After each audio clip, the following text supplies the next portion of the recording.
Gee, I find it pretty unnerving stuff, this latest revelation from the St George Bank, that from now on, iPhone users, who particularly with the iPhone 5S, will be able to use their thumbprint to access their bank account. Well, you use your thumbprint on those phones now to access the phone itself, so what's the difference? Well, it's just, I'm very uneasy about the idea of who's storing my data, and there is so much more data now being consumed, and how much longer will it be before we actually start having to give samples of our DNA so that we can actually access something? Where is it being stored? Who's controlling it?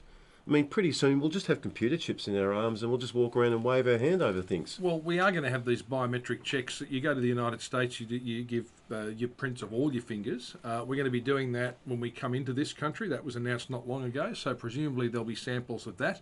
It is possible that your fingerprints are held by the police. They certainly have banks of But is data. it a good thing? Well, Is it how a does good it thing? affect you?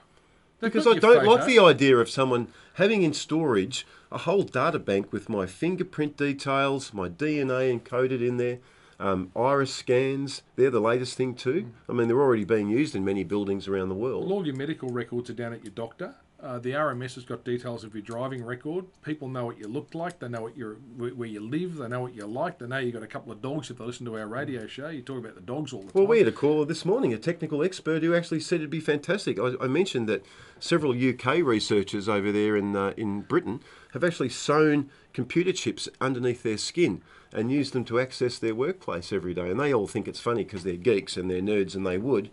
But how long before we all start having that? Well, that's fantastic, because as you'd know, this morning I'd left my key at home, so I had to call up and get someone else to let me in.